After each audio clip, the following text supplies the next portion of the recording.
But for the topic tonight, I'm focusing on ethnic and racial diversity. And so for me, this particular definition, in terms of the difference between diversity for me, ethnic and racial diversity, is a difference between people based on a set of beliefs, norms, it could be language, it could be customs, ethnicity, and or race, any of those individually or collectively that identifies those people as belonging to a certain group.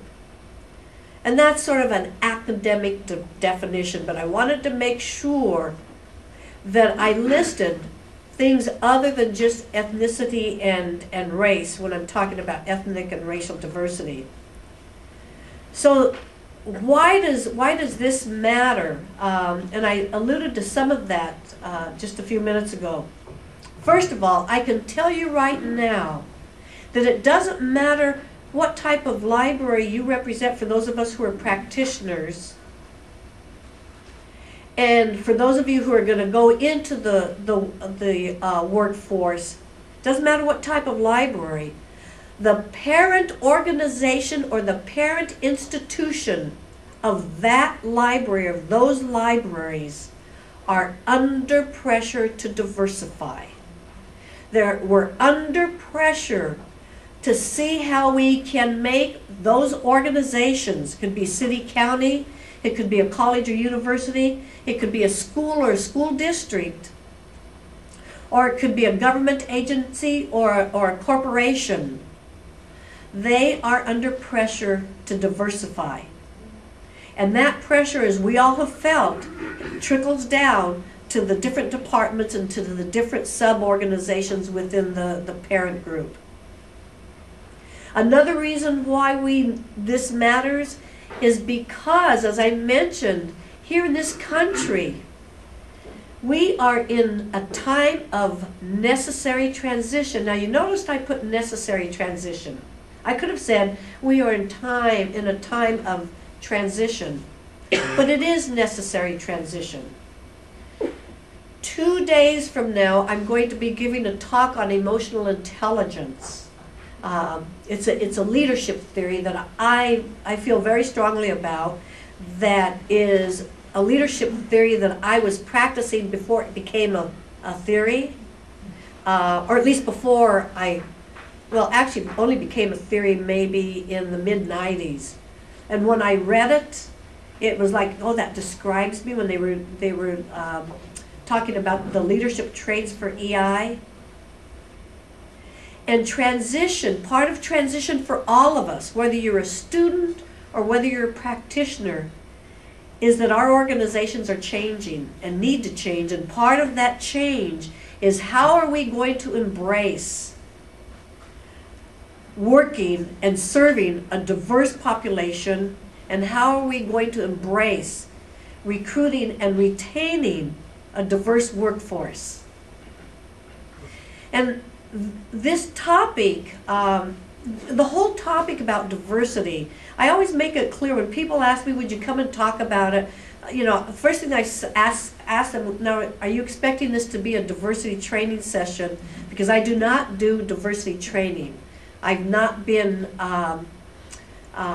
trained to be a diversity trainer, and quite frankly, I don't think that that's within my comfort zone. But I feel very comfortable about talking about this topic, because as a practitioner, as a library dean, we tried to practice. We tried to not just talk the talk, but walk the walk, and acknowledging that we're in a time of necessary transition. The other thing we talked about in our session, at least in my subgroup today, was about sort of the globalization. You know, this world is becoming flatter.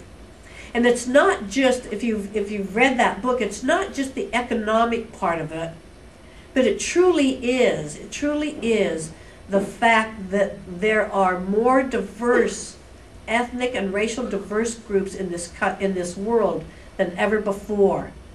So if we want to compete, if we want this country to compete, Part of that competition is preparing all of our residents, preparing all of our students in schools and in colleges and universities to serve that 1/3 of the population who quite frankly goes underserved. And this is not just a public library challenge, it's a school library challenge, and it's an academic library challenge. I was a dean of an academic library at the University of New Mexico, and when I got there, UNM has done a superb job of making sure that the student population there reflects the population of the state, and the population of the state is about 40% Hispanic, and then maybe about, I think, 18 to 20% Native American, and we have that same student enrollment percentage.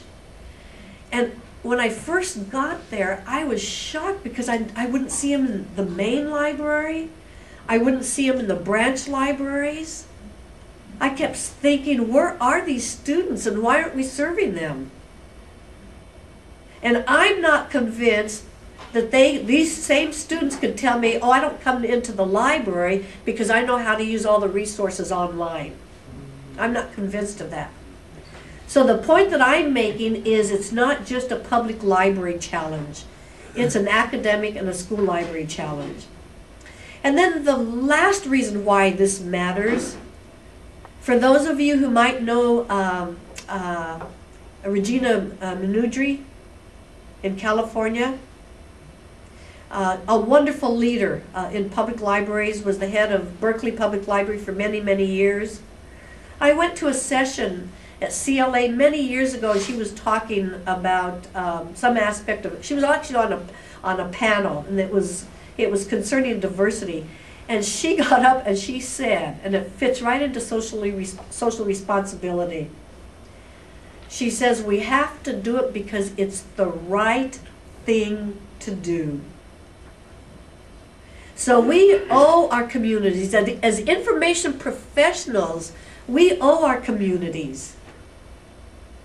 We owe our communities to reach out and get those underserved people. And again, this is not just a public library challenge or a public library issue. Now, in terms of cultural competencies, the idea of this, and you could apply this to any type of organization, but in this case I'm applying it to libraries.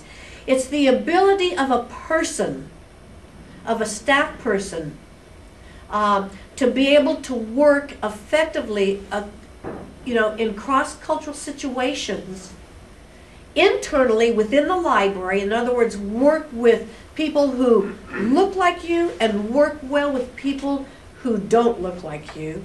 And then also to work with them, with your users or your customers or your patrons, however you want to identify them, who are ethnic and racially diverse. So that's the concept of cultural competencies. Now, again, I'm very sincere when I say you do not have to be a member of a minority group to have cultural competencies. But here are some of the broad competencies that we need to be aware of and we need to be able to use.